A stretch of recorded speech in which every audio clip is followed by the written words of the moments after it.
As a leader of a tech team, you need to set the vision. You need to really get out in front of your team. The most productive teams are the ones that understand at least 3 to 6 weeks of work ahead of them. If you're spoon feeding them and you have developers, we see this with a lot of localized developers where there's a lot of water cooler conversation and kind of deciding things on the fly. That's really hurtful. And then now with most teams being distributed, having that clear vision and that clarity, kind of call it the cone of certainty. It's not for the faint of heart. It's a very aggressive management to a discipline of innovation and software development. If you're not that kind of founder, you should definitely have a co-founder that is that guy, so that you're not flushing money down the toilet.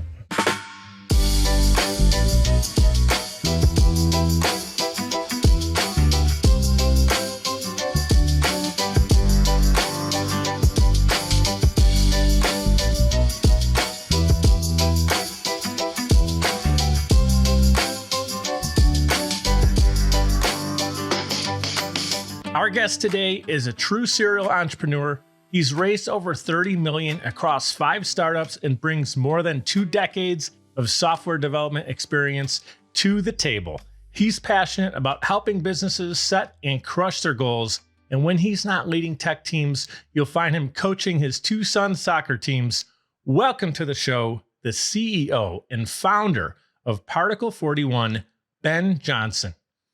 Hey, Mike, it's great to be here. Thanks for having me. Great to have you. Great having you be on the show. Welcome to Mic'd Up.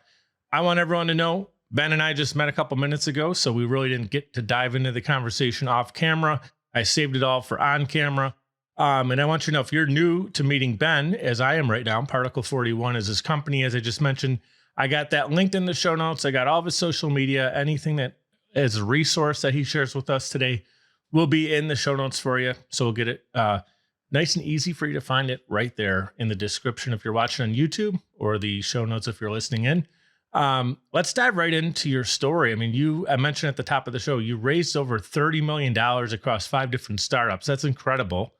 Awesome on that. And I want to learn more about how you did that. What's one lesson you would say that you learned early on about building a business from the ground up that still guides you today, like an ultimate principle?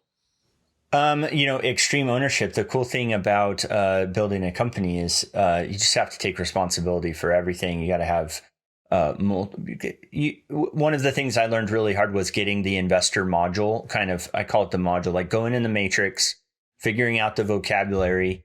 I remember my co-founder and I, we showed up to our first angel event, these kind of like speed pitch events. And one of the investors asked us, well, what's your burn rate? And my co-founder answered that with how much money we were spending every month. But we were a break-even company, so the burn rate should have been 0.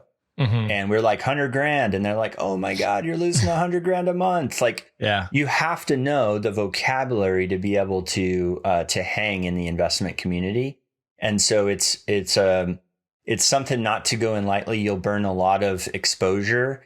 It's kind of like sending out your resume too early, and then it gets sucked into the whole world. And then constantly you're like fighting that some recruiter calls you and says, "Hey, are you a Salesforce expert?" And like, "No, I mentioned that on my resume, 15 versions ago," and it's out there in the world. So you want to make sure that you have that investor vocabulary, and it's not something you can't wing it. You got to know it.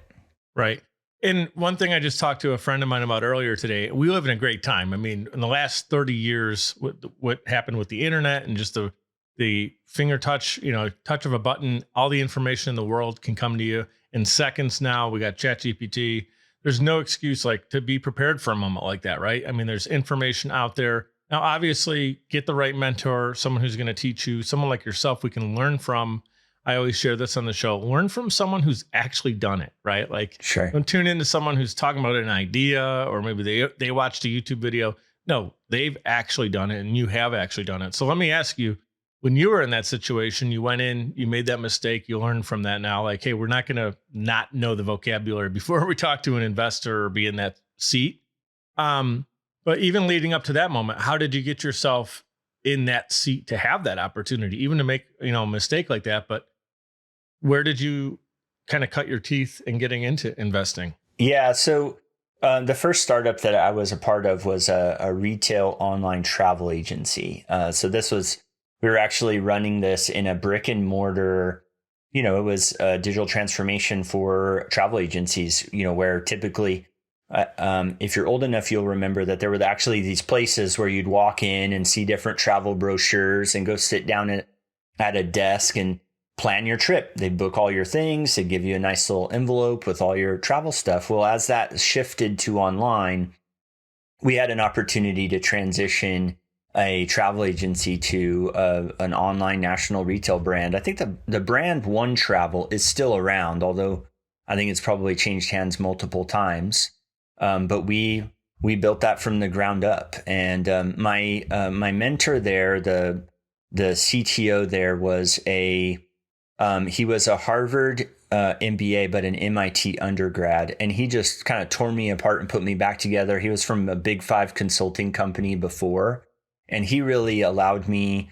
The funnest thing he ever did, and I don't think you'd get away with it today, but he took my keyboard and mouse away, he ripped it out of my computer, and said, "I'll give it back to you when your team knows what they're doing."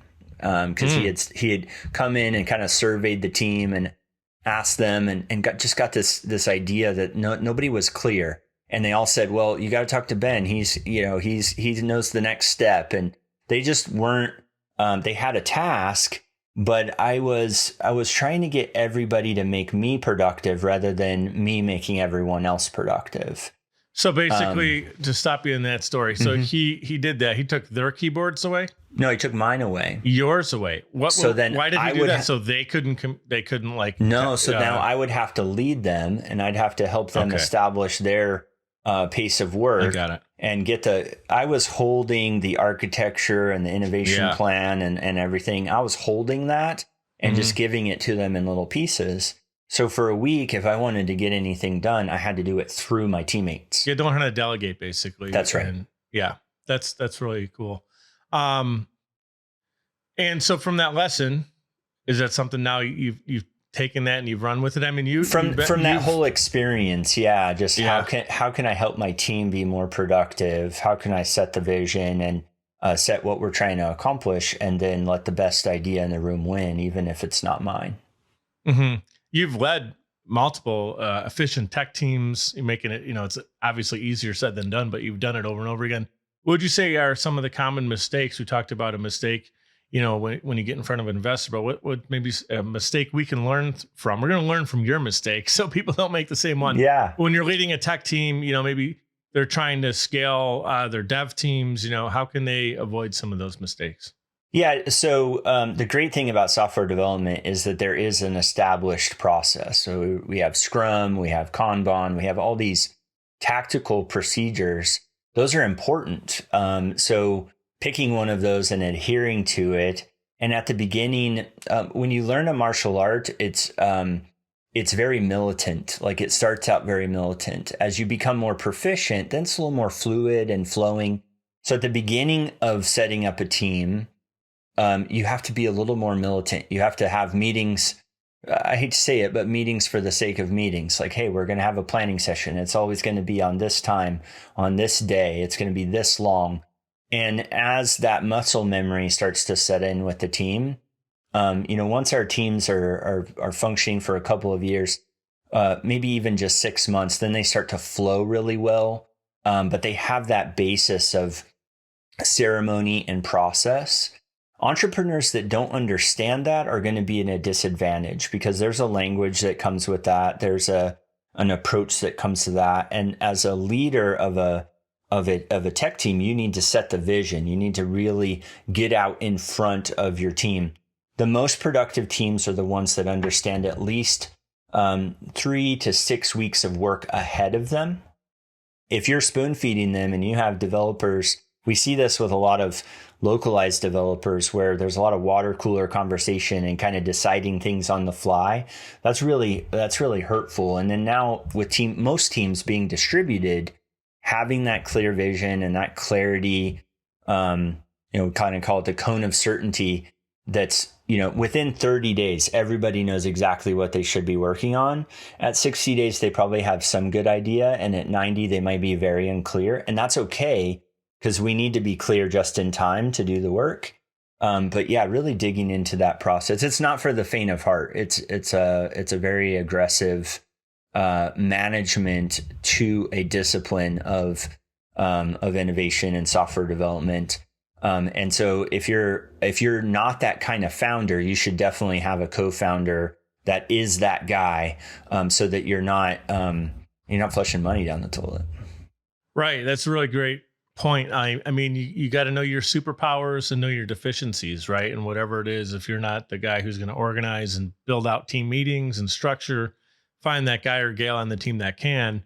If you're more of the idea person, the CEO, kind of the, understand what the vision is and the mission, and you're really good with people too, that's awesome. Run in that lane as far and fast as you can, but get the right people to help build the infrastructure. I think that's great advice up front. You've assessed startup after startup. What would you say is like a signal, maybe a good thing or a red flag, that you can say, hey, I see this team, they're set up for success. Sounds like you gave us a little bit of the roadmap there, but if you want to add to it, or maybe you're looking at, if you walked in and you saw someone's infrastructure, like, yeah, this needs work immediately. Like, what are some of those things that are the common denominators?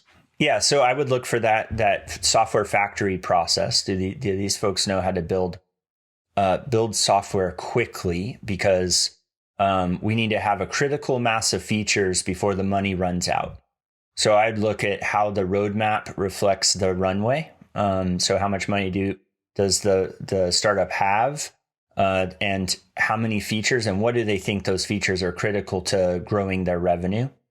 Then we look at market. Do they really know who their market is? Have they established product market fit? So your milestones as a startup are we post product, post revenue? So do we have a product? And if we have a product, are we making money with it? Are we selling it? Those gaps are going to change the way that investors look at your business. So if you have a product, that's going to be milestone number one. There are a few, like what's coming back now that interest rates have gone up, the VC dollars are more scarce, just quite frankly. So in the last couple of years, this has shifted. Dried up a little bit. Yeah.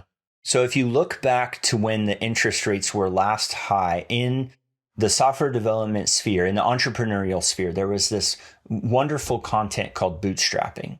And what bootstrapping was it's what's the minimum amount of work I can do to validate that my idea is useful to an audience, and then get that audience to understand my brand even before I've built the product.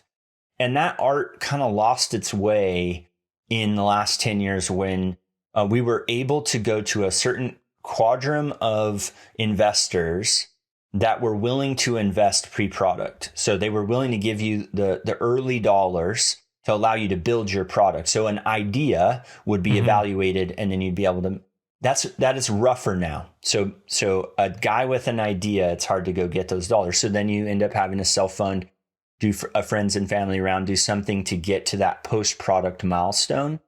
Normally when you're post-product, if you've done the bootstrapping stuff right, if you started to prime the pump, then going live, you go into an eager audience that's ready to be your early adopters.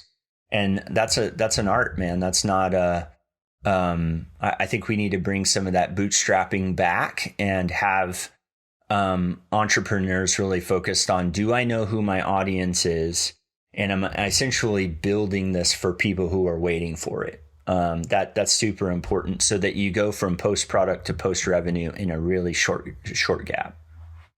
Now, I know something I've learned a lot in the past with like coaching programs and things. There's a lot of people who I see before they build it, before they record it, before they spend 40 hours developing it, that first 40 hours is laughable for a lot of entrepreneurs. Like, put a lot more time into it than that. But before you put kind of your first full week into building it out, you kind of sell the membership first, right? Like, this is what the core principles of this idea, this product service is. And then, is there a market for it? How many signups do we get? And then, do we develop this thing, and how far do we go with it? Same idea, would you say, for like a software as a service business? Or do you need to already do that kind of investment into the market and say, there really is need for this thing. We're going to build it based on history. You know what I'm saying? Or do you kind of have that same idea of let's start getting people bought into it, and then we'll build it on the back end once we have some membership and some buy into it? Yeah, so I've seen entrepreneurs put together, people don't call it an ebook online because it won't convert, but they put together a guide, a guide that addresses the pain point that they're wanting to solve. And then they put a little bit of juice into the guide and see how many people will fill in a contact us form just based on receiving the guide. That's a great way to launch a service. It's also a great way to establish product market fit with a SaaS tool. If that's generating interest, see what you're doing there is you're getting the digital marketing muscles moving before you even spend $1 in your product building. You might be playing with something, you're not going to sit in front of the camera and record a 12-part series if you only have 3 people that signed up for your course. That's right. But if you have 3,000, you're like, hey, we're gonna launch this thing in the next couple of weeks. Let's go. Yeah. And in the B2B space, if you go and who your buyer is within an existing enterprise and you have interest there and they're like, yeah, man, this is a pain point I have. What do you guys have so far for that? And you're kind of teeing that up, especially if they represent, 100 users, then you have something. And those early signs of success are going to be great when you go to raise funds or even just have the confidence to put in some sweat equity against your idea. Now, this may be a misconception for myself. I'm not real strong with SaaS, right? That's not my thing. And it's interesting to me personally. So I had you on the show today a little bit selfishly because I wanted to learn from you and your story. But I think our audience, again, a lot of early stage entrepreneurs or people looking to level up in their business, know that SaaS is super important. They need to understand it. How does it work in their business? You mentioned a great point earlier. If they're not the person to roll it out, then get the right person on your team to roll it out or learn from someone like Ben, right? So if you're in that stage, what does like the next step look like for someone? Okay, now they're ready to move forward with it, right? What's your thoughts on like hiring someone internally versus just having maybe an outside company do it and, just kind of connect the dots for us entrepreneurs that are hearing all this? Okay, this is a great part of your story, but how can we actually do something with this information? Yeah. So if you feel like you've fleshed out an idea and you think you're building into some awaiting demand, then the idea becomes, how do I execute that? And startups are hard, man, because you have to figure out how to get to a fairly large amount of features. I call it the critical mass of features, or the MVP, with the least amount of dollars. And so you can go outside and find a partner to help you with that. You are going to have to pay them, so you need the dollars to be able to do that. We've launched many businesses. I've launched 94 products. That's insane. Yeah, that's awesome. So with 4 different brands? Well, in Particle 41, as an outside partner, we've launched 94 products for various clients. So this is separate from my entrepreneurial background. This is just us being in the market. Your company. Right. That's right. Okay. And so, so what we've seen is that most proof of concepts, most MVPs are usually, we can do some level of MVP, early stage feature. I'll specifically tell you about Forte. Forte is an online music lesson platform. And they just exited. So they just had their exit. They sold to another music education firm. Great home for the Forte team. And the way that they approached it is they knew that their music lessons platform needed a really awesome in-lesson experience. So think Zoom, but tailored specifically for, like we're using Riverside to record this. It's very much tailored to the podcast. Mm-hmm. This was very tailored to the music lesson. So we even had a feature where you could plug in your phone and put it over the piano keys so that the teacher could see the person's face and the piano keys at the same time. So they really knew they needed this in-lesson experience, but they also felt like they would need scheduling and billing and payments and all these other things. What good entrepreneurs will do is like, we just need to nail the in-lesson experience. We'll let the teachers and the students schedule themselves using their own calendar tools, but they made a really wise decision to launch with just the in-lesson experience. This allowed them to further validate their market demand, start partnering with different music education softwares. When they raised, then based on the success and all these active lessons, when they raised, they told their investors, hey, we want to go ahead and build scheduling and billing and payments and make this a full Uber-like solution.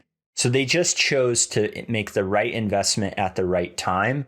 And they're very, very successful in doing so. What they didn't do is say, we're not going to launch until we have the in-lesson experience and the full Uber-like thing with scheduling and everything. If they had done that, they surely would have failed. Yeah. So the great lesson there, core product, super important, run with it, get it into the market and improve it over time. You hear, without having any clients or customers, you don't have any feedback. So get it into the market. The feedback was there. The one example you gave is I need to be able to see the student or teacher and the keys at the same time. They figured that out, developed it, made it work. And then it's like, now we can get intricate. Now we can get into the billing. We can get into the user experience on the app and stuff and make that better over time. But without the core thing working and being great, nobody's going to want to even use it to get to the other iteration. And I've said this a few times on the show. So anyone who's heard this on the show, first of all, thank you for being with us and continuing to tune in. But I use a very simple example, and I'd love kind of you to take this idea and run with it, is you start your product or service, it's a square, right? You get into the market, it looks like a square. Then after a month or two of users, you do those surveys, you follow the feedback, your development team is working directly with that feedback. And now the square, you realize they really wanted it like a triangle, too many sides, whatever. Now you got the triangle, and then that's in the market. You went from maybe 100 users, now you got 3,000 users, seems to be working well, but there's still some hiccups. And you realize the circle was actually the thing that they loved, used over and over again. It was built the right way. It had all those extra user interface components. And now you got 1 million of them sold. How do you get to the circle if you don't launch the square, right? So my question to you is, I'd love to hear your direct feedback on like when you've built something. And Forte, by the way, what a cool name for a company. I love that for a music product. But maybe a different example where you got to the circle, but you wouldn't have gotten there until you launched a square. Yeah. So, I mean, Forte is totally an example of that, how they started small and then expanded. We've just seen that over and over again with what is the appetite. Another thing I've seen is starting with a tech-enabled service. So I was talking to a client that wanted to launch roadside assistance for semis. Like, it's a huge issue, right? Like, so if you're going to do that, just starting with like really good marketing so that all the semis know you and they're calling you when they're having trouble. Even on the back end, if you have to have a call center that's getting a vendor out there to go visit them, that may be an okay way to start, because now to investors, I'm post-product, I'm post-revenue because I'm currently serving clients. But the urge here is to go fully solve the problem. Oh, I need to go build a whole network of vendors. I want to have the two-sided marketplace. I want to have an Uber-like experience. And it's too much too quick. And then you're spending all of this money before you've validated the idea. This is what's gotten a lot of SaaS companies in trouble, because it was like a unicorn or bust model, right? It was like, either I'm going to be get $1 billion annual revenue. That's so hard. What I actually tell folks is, what is the product offering that could get you to $1 million in ARR? Could you fund any of that yourself? Like, could you do friends and family? Could you, is your personal wealth diverse enough where you could just get to $1 million in ARR and then figure out? Because once a company reaches that's a pretty achievable milestone, right? That's 1,000 people paying $100 a month. That's not that hard. So if you could get to the $1 million milestone and you have a narrow feature set that can accomplish that with $1 million in annual revenue, and it's a product company, you could then sit and iterate and figure out what adjacent things you could do to add, and you could start to progress to 10 million in revenue.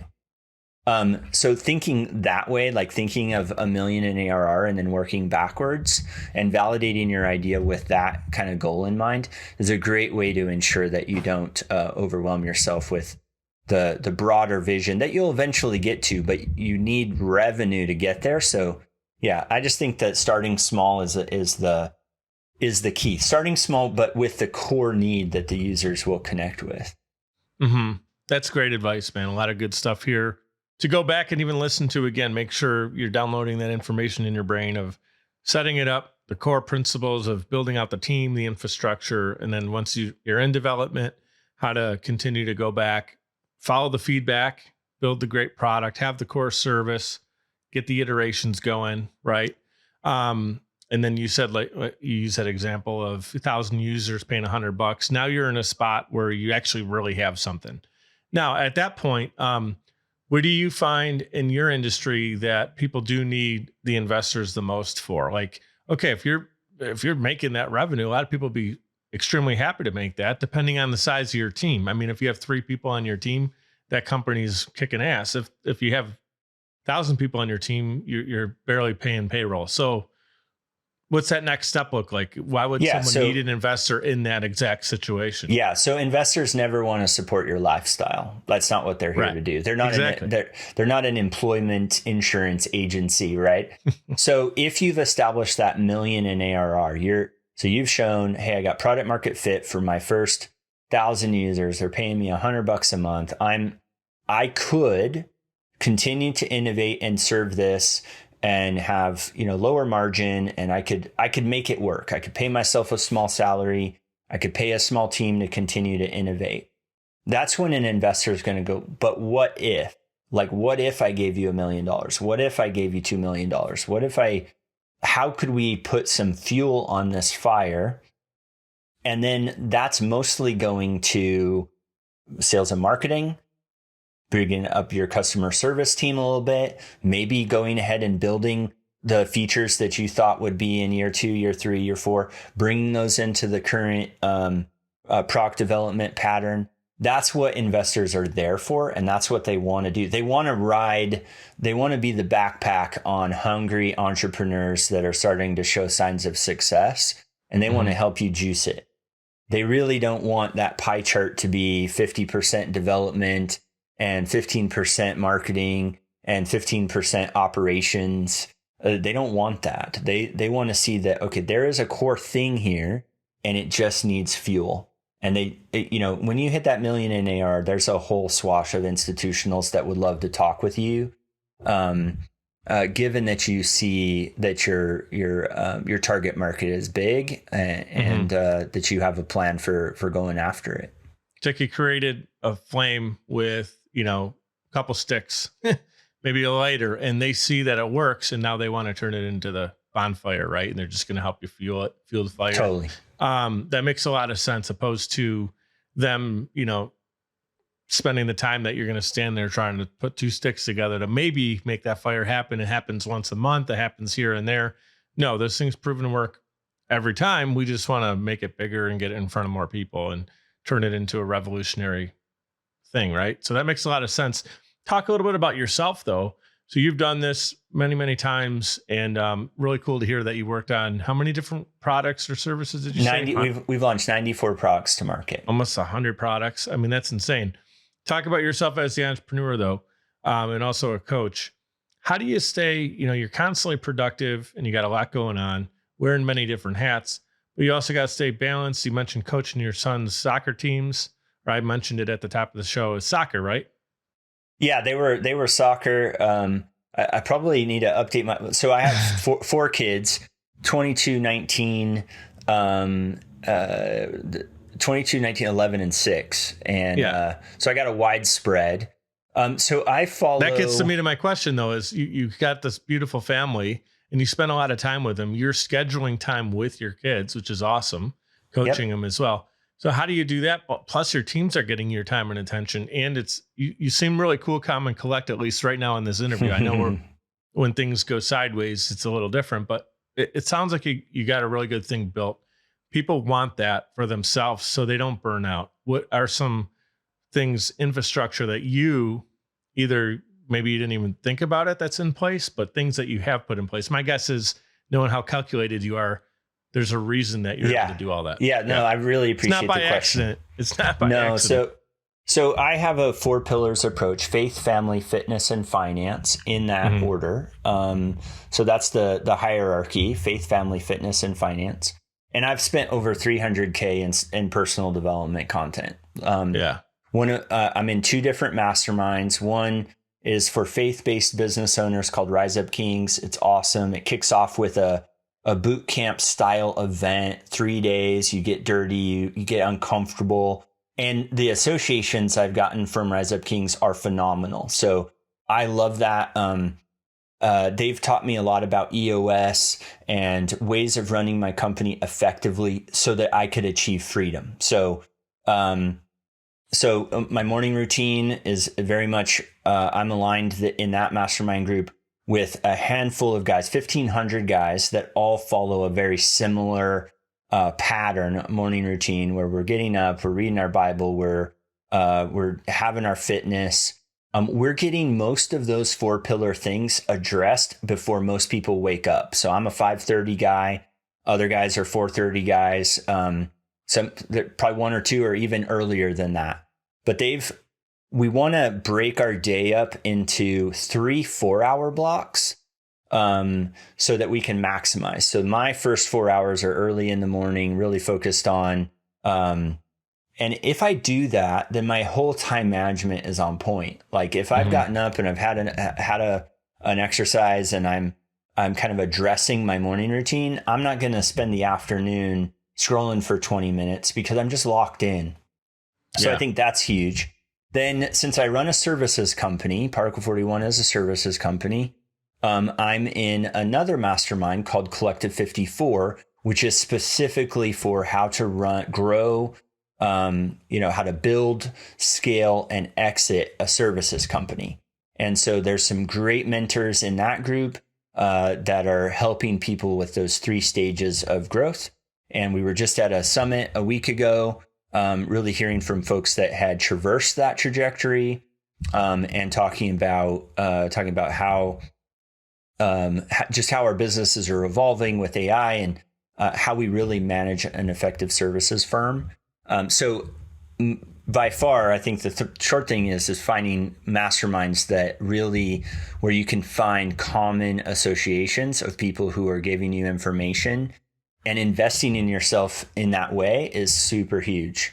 So I was just going to say, everyone who's tuning in, did you hear, like, it's not by accident. It's scheduled 4 hours in the morning. He's untouchable. He's not checking his email. He's not going to get thrown into a Zoom call. He's doing his thing, getting your mind right with God, getting your body and spirit right with God, and then your body fitness wise. And then you're into being ready for your team. And I love the hierarchy there. Faith, it was right. Family, fitness, finance. Did I get it right? That's right. Faith, family, fitness, finance. Yep. Fitness, finance. Yeah. So again, it's by design.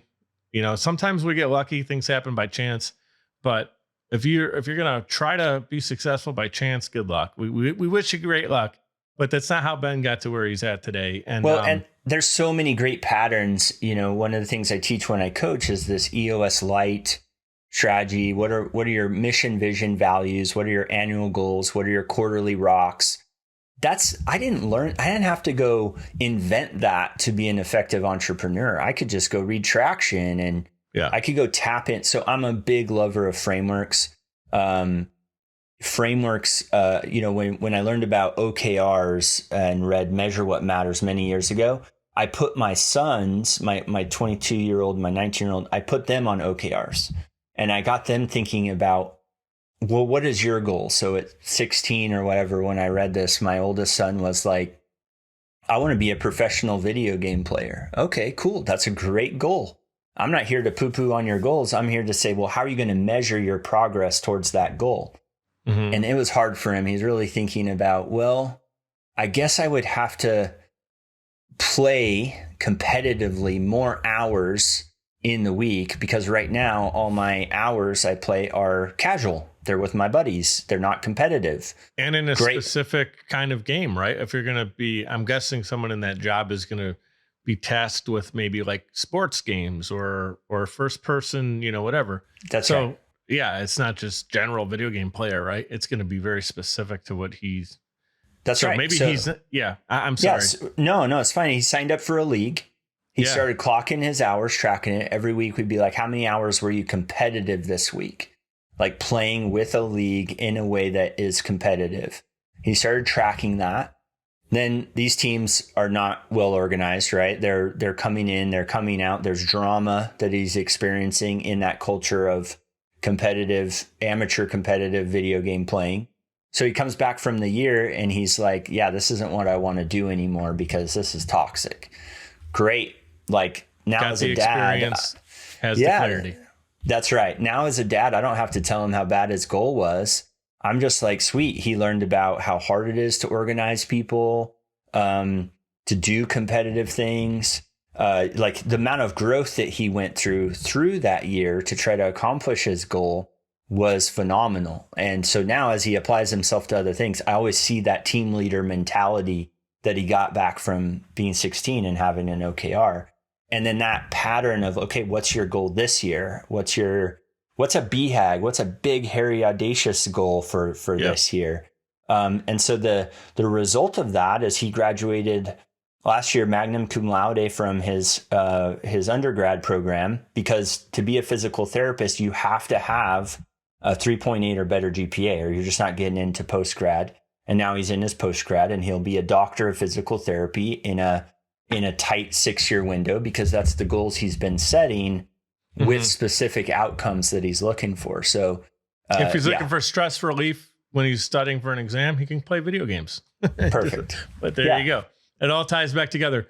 Dude, over 270 episodes. What you just said there was one of my favorite things I ever heard, especially as a parent myself, and just something I'm going to learn from and implement, is you empowered your kid, right? Your son in this situation, to have a vision for what he wanted, right?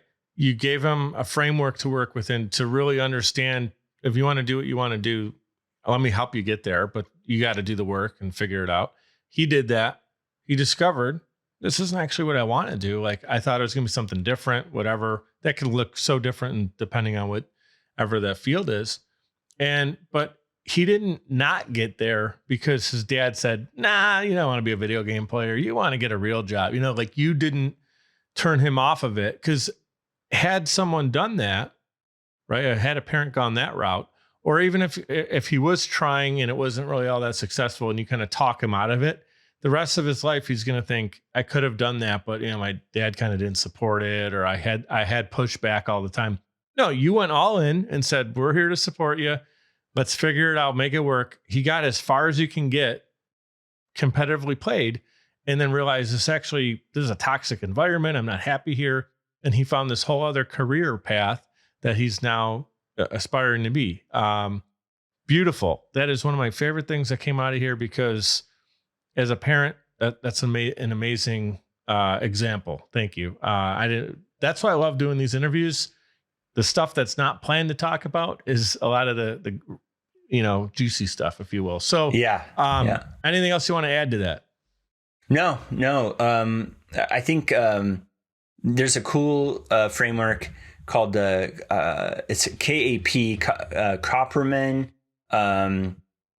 Drama Triangle, right? And it's this triangle that in most relationships we choose one of three roles. In a more negative sense, in a more toxic sense, we could be a persecutor, a rescuer, or a victim.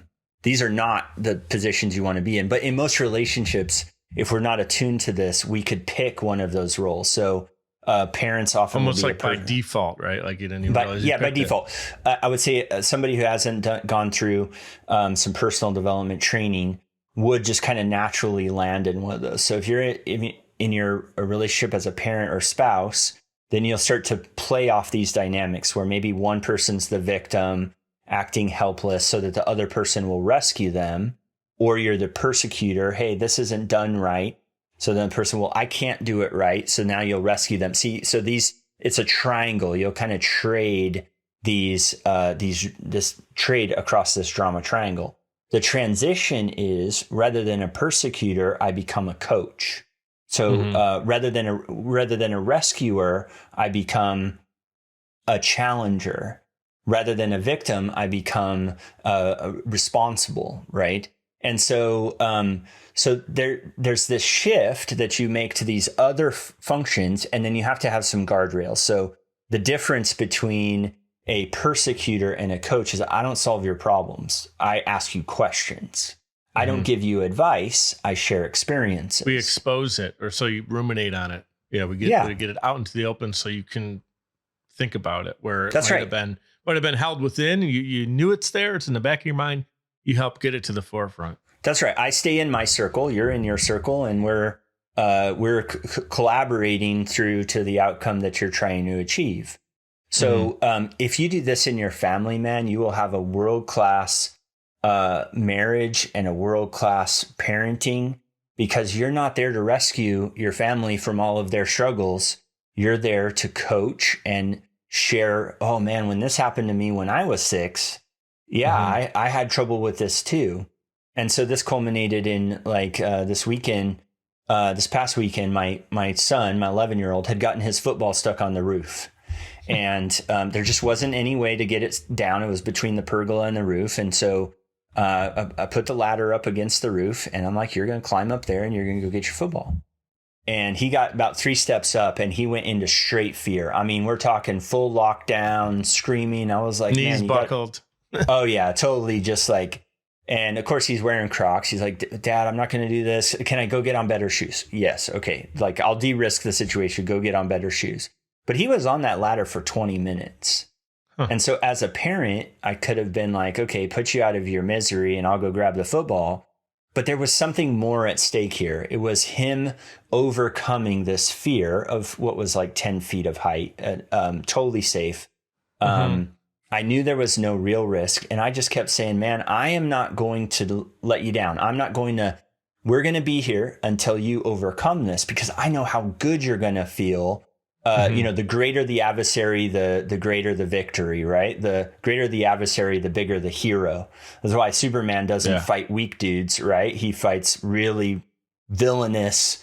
The greater the villain, the greater the hero. So I knew how good he was going to feel based on the amount of fear that he had just to scurry up the roof. And so eventually he did it. But it took 25 minutes. I mean, and for 5 to 10 of those, he was screaming. Like, I was worried the neighbors were going to think I was like abusing him or something, Wow. But it was so I've had good. a similar experience as a parent too. Like my daughter, it was slides at the playground, when she was younger. She's 10 now and she's better about it. But it was the words that would come out of her mouth immediately were, I can't. Yep. And it's like, hold on. It's not that you cannot do it, because I know you can do it, because if I went up there with you, I can go first, or I can hold you. I can push you and be at the bottom.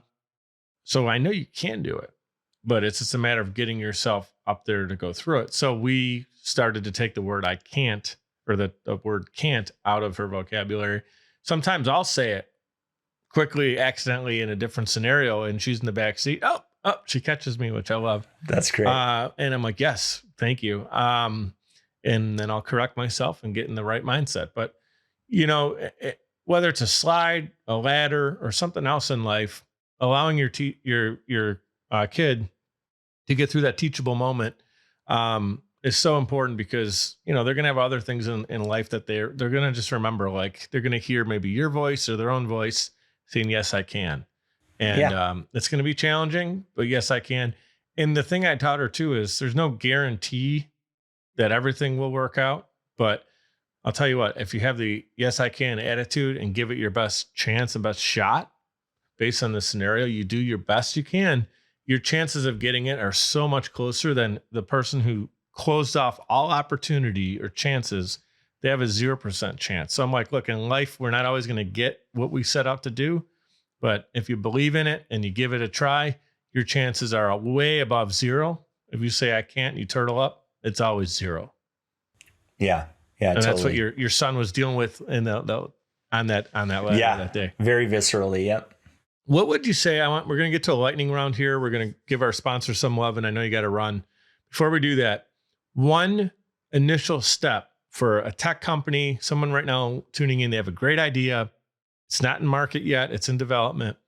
And you're like, hey, you got to do this thing first before you even go and take this thing seriously. Is there like one thing, if you could think about yourself and go back and say, hey man, if I can teach myself something early on, this is what I would do. Yeah. You got to spend time with your users. So you got to find your early adopters and start talking to them as early as absolutely possible. So even if it's just building those relationships, there are a lot of great softwares out there, amazing softwares. They were built perfectly. They're just super useful and nobody knows about them. And so overcoming that awareness gap, knowing who your ICP is and just being externally focused. A lot of early stage entrepreneurs are more on the tech side, and then they get aligned with how cool their tech is. They try to go explain that to investors. So the number one thing investors will say is like, I really don't care how cool your tech is. I want to know who you're going to sell it to and if they like it. And so the more time you can spend on that, just the better. And then, of course, like I said, just the constant learning. Entrepreneurship is not about knowing how, it's about learning how. Yeah, and being able to adapt on the fly because it is always changing. Technology is changing. Your clients' needs are changing. If you stay a dinosaur, man, that's it. That's inevitable. Yeah. What's going to happen to you? Narrowness of focus is another thing. Just being really that narrowness. We talked about those things. Yeah. We didn't even say the two letters AI in this whole conversation, but obviously it's huge in everything we just talked about. And how everything we do now, it's like, how do we do it with, right? Because before we didn't have it.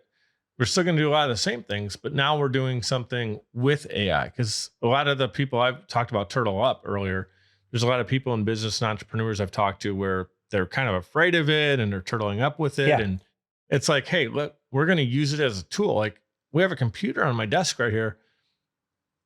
25 years ago or 30 years ago, we wouldn't have had anything close to this thing. This would have been like, what is that? And like spaceship, especially 40 years ago, like this thing wouldn't have existed like it is now. So, but I use it as a tool. It's how I run my business. I could do it by paper and all that, but I don't need to because now I have something so I'm just thinking about how we can really move forward with it and not try to be against or replacing. It's just a vehicle with better wheels, or now it's floating above the surface without wheels, however you want to look at the analogy. But we didn't talk about AI, but I'm sure you got a thought about how we can implement that. So we are launching AI transformation as a service. So we have a 3-part strategy to AI transformation. The first part is just getting really good with prompt. If you want to give your employees and your team prompt, we have a training program for that. And then some advice around the guardrails and how to get the most out of that transition. So you're saying, hey, we want to shift you to what you just said, doing it with. We want to be really clear on which AI tools we're going to use so that you don't end up paying for 14 different AI tool subscriptions. That's happening to a lot of even small businesses right now. So we just want to create the LLM use cases and transition program for your organization. And so that's a lot of workshopping and hands-on training. And then we get into the kind of the stage 2 of AI transformation is workflow. Are there any workflows where you need some AI augmented help, a little bit of traditional programming, and a human in the loop that can make decisions and observe quality? So we're helping people build those workflow solutions. And then we have this third tier, which is the agentic tier, which is a human-like agent that is going to take a role or a responsibility in your organization. And that could be a really small fixed role. So the need for data is smaller, but the larger the role you're going to give the agent, the more data readiness and data preparation become a thing. So that's like an AI run brain basically, but could be it's like having a team member, but they're an AI team member. That's right. Essentially what it looks like. Okay. Yeah. The way I'm defining agentic is that it's human-like and it covers some role. It could simply be, I want them to answer all first tier customer support, or I want them to answer all the customers' questions and book the first meeting with me to close a deal. Tons of different roles or responsibilities that this agent could take on. Big companies are doing all three of these things. They're doing the AI enablement for their employees. They're doing workflows. They're doing agents. Bigger companies will have multiple agents helping out their production. But yeah, we're launching and we're actively working with several clients to progress them through an AI transition. This is a new transition. You might have done a digital transformation many years ago. This is a revisit of how mature are we digitally and with our data, and do we have all of that? And then can we transition to what we're calling an era 3 business, where agents are involved in some percentage of the work. Very cool. That's awesome. Yeah, I remember not that long ago, small businesses were afraid to get on Facebook business page, and there was a point when it's like, why do I need to have run email campaigns? It's like, do people even try? There's like 97% open rate back when emails were, you know what I mean?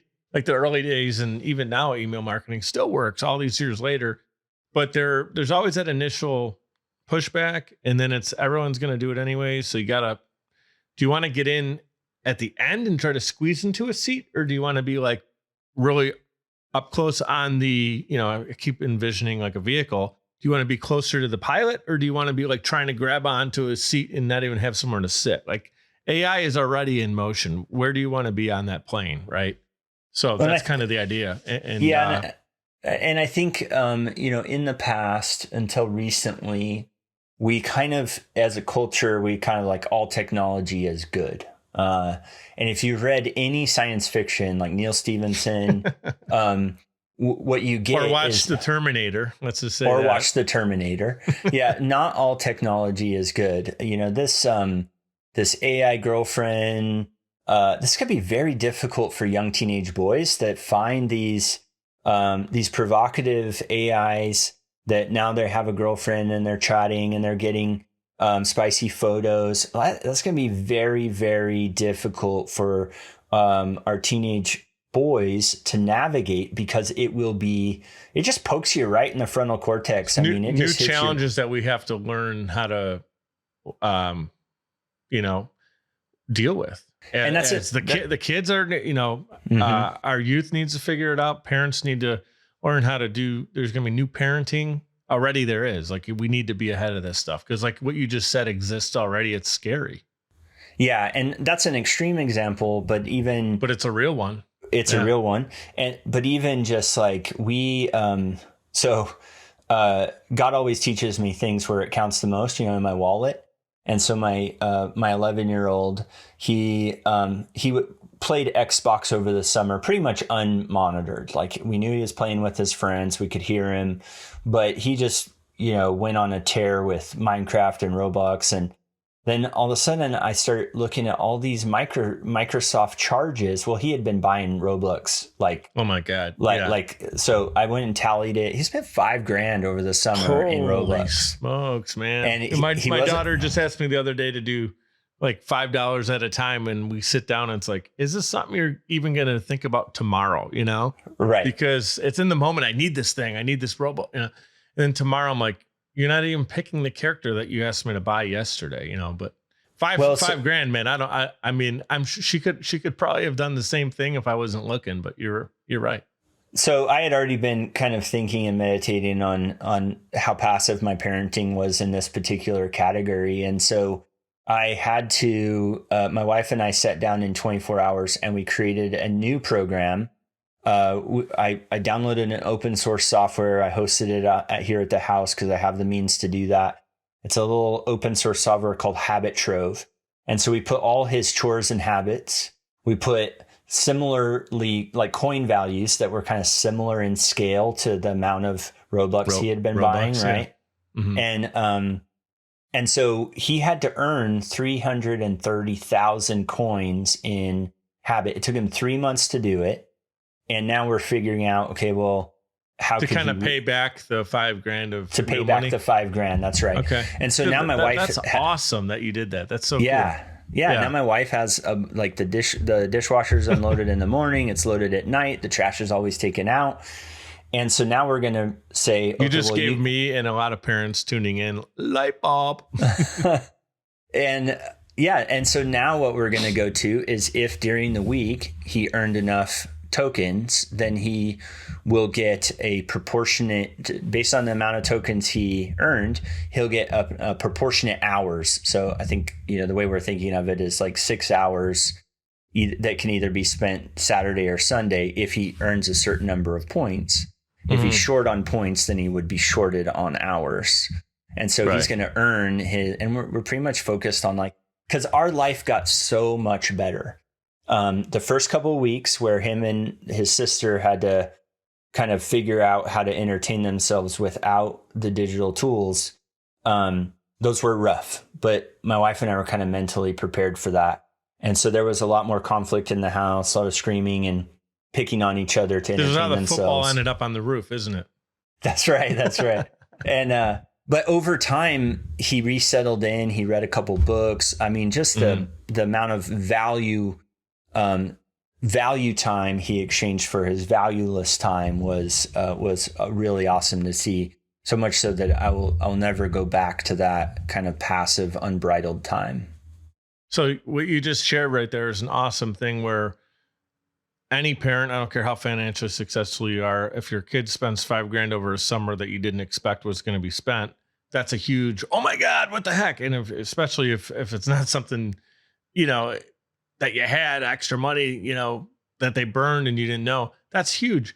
But the way you handled it was, okay, I don't ever want that to happen again, but more so than a disciplinary, okay, you're punished, you're grounded, whatever. You learn from it. You got burned by it. You can't get the money back. But what you did was, let's figure out a better way that we can work with him still being able to play his game at some point, but he has to earn it now. And now he's doing things around the house that maybe he would have challenged us on. And it's just a better way of life. You created a new system, a better way based on a challenge or a hardship. And I think that is the framework. And Mic'd Up, we talk about a lot. I'm not taking credit for this, but I believe I first heard it from Ed Milet years ago. Everything happens for you, not to you. If you are not a victim and you're like, this situation happened for us as a family because, we got burned with $5,000 up front, but now we're a happier family. We all work within each other because, and it took you and your wife some time to figure out the system and calculate it all, but it worked out. So that bad situation happened for you. And your kid probably wasn't intentionally trying to sabotage or whatever, but it happened. And now you got a better situation. So my thing, the reason I say that to anyone tuning in is things will happen during your day, your week, your year, your month, months and years that just seem like, why is this happening to me? But if you change it to okay, if this happened for me, what can I learn from it? And how can I be better a year, 2, 5 years from now? And you just give us a great example, right? I know we got you limited here.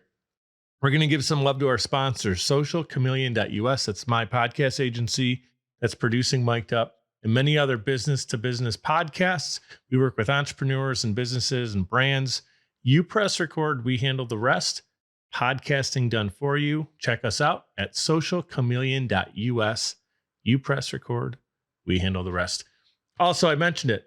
Riverside, you actually mentioned Riverside without me telling you to do that. But we're recording this episode on riverside.fm. It's a great platform for podcasters and content creators. It's a great way to get high quality audio, video, and 2 people who are across the country. You said you're in Dallas? Yep. Dallas, and I'm in Philly. We're doing this at the same time across the country. Great quality audio, video. Thanks to our friends over at riverside.fm. And the audio version of the show gets on Apple, Spotify, iHeartRadio, Amazon Music, all the players through Libsyn.com, Libsyn.com. We love Libsyn, been using them for years. And I think they're one of the original podcast companies to get shows out all around the world. They've been doing it for 15 or 20 years. So that's why I love working with them. Here we go. Lightning round. I got you for 5 more minutes? Yeah, sure. let's try to keep the answers lightning. And it's my fault because a lot of times I'll ask you follow-up questions, but I'm going to try to keep this like one word, one response, just to get to know more about you. So what's one book? And you mentioned Traction. So maybe we use a different one. And that's Gino Wickman. Is that right? Yeah. I just want to make a note to Todd on our team to make sure you put that in the resources, because that's a great book. Traction, Gino Wickman. All right. What's one book not named Traction that changed the way that you think about business or leadership? Leadership and Self-Deception. It's a really good book. It talks about being in the box, treating people like people and not like tools. That's a great book. Do you remember the author? If not, we'll tag it. I don't. That's I don't off the cuff. But yeah, Leadership and Self-Deception. Really good book. It also tells it like kind of an allegory. It's cool. Like a conversation between the author and who taught him the lessons there. Mm-hmm. Really good. Very, very, very worth reading. Awesome, man. If you can go to dinner with any entrepreneur, past or present, who would that be and why? This will sound cheesy, but it would be Elon Musk. Super cheesy, but not cheesy at all. Like, why? I would love to hang out with him for a few minutes and just ask some killer questions. I don't think it's cheesy at all. The guy has accomplished in the last 20 years, he's one of a handful of people with or less that have done whether you like him or not. I mean, he'd be an interesting person to talk to. For sure. Yeah. And he is a very quirky, kind of interesting guy that would like, what's he like actually just in a conversation, over dinner, opposed to on a social media video or political campaign. So that's a good answer. Did I interrupt you? Did you have something else you want to say about Elon? No. Okay. Go to pump up song before a big meeting event. What are you throwing on? I would probably do Imagine Dragons, Believer probably, or any good Imagine Dragons song. I also, I also like Master of Puppets, little Metallica. Okay. That's a wide range right there. I dig it. What's one daily habit that's a non-negotiable? So daily habit that is non-negotiable is the 5:30 wake up time, regardless of whether it doesn't really matter what I do with it. The feet have to hit the floor, no snooze button, 5:30 a.m. What's the latest you stay up? Like if you're waking up at 5:30, would you go into bed at 11? 10:30. Yeah. You gotta be good about, if that's not good, that's where I struggle. I'm a night owl. So if that's not good, your morning always is going to suffer. And my mornings typically, that's not my, I got to get a better hold of those mornings. I still work the same 12-hour day. I just shift it back a little bit, but I the same thing happens when you're getting up early. But if I do stay up till 12, I still have to wake up. So then it'll be easier to go to bed on time the next night. Yeah. Your rhythm, your circadian, is that the right word? Yep, that's right. What's the best investment? You said you spent over $300 or $300,000 in self-development and different masterminds and stuff. What's the best investment you've ever made that wasn't financial? Best investment. I mean, I think any book or audiobook that I've read, but not just like many times I'm listening to the audiobook to see if I want to buy the actual book. Sure. And I'm getting better at this, but really internalizing a good book and making it part of you, part of the way you think. I think those are phenomenal investments. If there's just taking a little more time with it. And not otherwise it's just like, that was a great book. It was interesting. I love the mindset. And then you don't implement any of it. And it's like, damn, that was a lot of lost opportunity there. Yeah. One book is the one thing. Great book. I have not fully internalized it yet. So, my plan is to go back. I'm still kind of a shotgun approach guy. I usually am spinning multiple plates. And so I still want to go back to that book and reconcile the one thing and focusing. But how do I do that across maybe multiple companies or multiple, leadership team? So I'm still learning that one. That would be. I have that book as well, and I have to admit, I did not read it yet. I got it. I haven't read it. Yeah, great book, and I read it through once, and I need to go back and internalize it. Yeah, that's awesome. What's a quote or mantra that you live by? There's quite a few, but then what I would say, the one I'd leave here is it really true? Is that really true? And so it's like, if I have a thought, is that thought really true? And it's just this idea of like capturing your thoughts and like, wait, but is that really true? And it goes back to what you said earlier. I can't. Is that really true? Can you not? Like, I had a CEO a couple months back try to convince me that his ICP was not marketable. Like, I just can't market to my ICP. And he was very stuck there. And so we had to work through, where is his ICP? What do they listen to? Like, and come up with some alternative approaches, and work through some of that. So is it really true would be my main, it's a thought track that's constant in my mind. I like that a lot, because a lot of what we think we believe is given to us by exterior situations, culture, media, friends. But for us, is it really true? Right? Like, it's a belief. It's something that we might feel. But if you ask yourself, is that really true? Imposter syndrome is a big one that comes to mind, where people are struggling with something where they keep cooling themselves back down, and maybe they're not believing about something working well, but is that really true? No, that's just how you're feeling right now. I like that. Is it really true?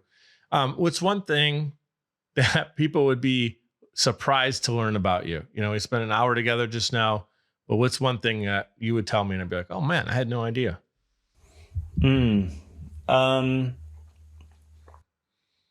Or people in your mastermind group that you've been hanging with them for a few years, and like, they maybe still don't even know this about you. Yeah, that's a good one. Because we're a super vulnerable, transparent crew. Yeah. So you probably got it. But were you like captain of the chess team? Did you, go on a cool trip at some point? So when I grew up, I was really big into martial arts, and I was a martial arts instructor. My buddies would tell me, okay, well then that's why you need to be in they're all jujitsu guys. So they would be like, why aren't you rolling then? Not really my thing right now. Is that slang for doing jujitsu, is rolling? Yeah. Oh, now I'm hip. Yeah, that's right. One of the guys on my team does it. So I'm going to say, hey, how'd rolling go this morning? There you go. So you do that? How often are you doing that? No, I don't do it at all anymore. I think that's why it would surprise people. Somewhere in my college life, my idea of rolling was, rolling the papers. Rolling it and licking it. So I know what you are speaking of. I have seen it. I do not know what you are talking about. But yeah, that's funny. Good, man. That's cool. And there's a lot of quirky things that make us who we are that maybe we don't think about, which is really cool. And maybe now that I just mentioned that and you brought up jujitsu, that could be a reminder. Maybe it's something you want to get back into, right? There you go. Give it some time. If you could go back and change anything in life, or if you have that same opportunity to hop in the door and you go back to that moment, you double down on it. So go all in, double, right? Like we're talking a little bit of blackjack terminology. What would it be and why? Yeah. So I was, my parents were not well off, so I self-funded my college. And so I got my undergrad, my associate's degree, and then I transitioned to an engineering school, Colorado School of Mines, a top tier engineering school. And I went into the computer science program. As I transitioned, I joined a fraternity. Going back, I had a super studious roommate when I was first in there. And then during rush week, I shifted to the front. It started a trajectory of partying and just taking my eye off the ball a little bit. I would have gone back and went all in on just the academic experience. I still did okay, but I just I would have liked to appreciate college a little more for the academics and a little less for the social. Just because of like downstream from that, where kind of that put my lifestyle and my interests. Going into it, I was really on point and focused. And I think just my associations would have been different, better. And I just think it would have aligned better. Yeah. That makes a lot of sense. I think it's super important in college to make friends, have some fun, maybe go to a party here and there and stuff. But if it becomes a lifestyle that is drawn you down, and a lot of times it does, then you're thinking to yourself, man, what could I have been without the weight of that all the time pulling me back down? Well and said. Now, so as a parent, it sounds easier to say that now. Just go back and study more, but it makes a lot of sense. And I know you're not saying it for just that reason as a role model, but it's so true. And one of the reasons I didn't dorm, because I went to Buffalo State. Now it's called Buffalo State University. At the time, it was Buffalo State College, for media production. And when I lived with my parents at the time, I just said, I'm just going to live at home. I'm fine not dorming. Or I could have, whatever, paid for it and done the whole thing. But I just know my personality, where I would have just went all too hard at that. I went all in on it. I'm very much I take my environment and I just go all in on it. Right. So yeah. I probably would have done the same thing that you said. And then I graduated decently, where I had, I'm not the most academic in a room, but 3.3 for me was pretty good. And, considering in school, I wasn't a great student all the way up to that point. I actually did a lot better in high school and college than I did when I was younger. And the reason is, Ben, my belief in myself didn't hit until I was 15 years old. I had a math teacher that helped me learn algebra, and she stayed after class with me, and she made it make sense. And it was like solving like a detective, solving for X, and it made it fun. And there were like a couple principles that she taught me that stuck, landed. And then I got a 94 on the Regents exam. I went New York State. We had the Regents exam. I don't know if that exists anymore, but she actually called. I was on my way home. And by the time I got home, my mom had got the call from her already that I got a 94 on the exam, which for me was huge. And I remember it was just a really cool moment where my teacher was so proud of me. She called my mom to celebrate it. And then after that, I just remember thinking to myself, I always was capable of this, but I didn't believe in myself. And that's why I was okay getting a 72 or an 85 or whatever, because that seems good.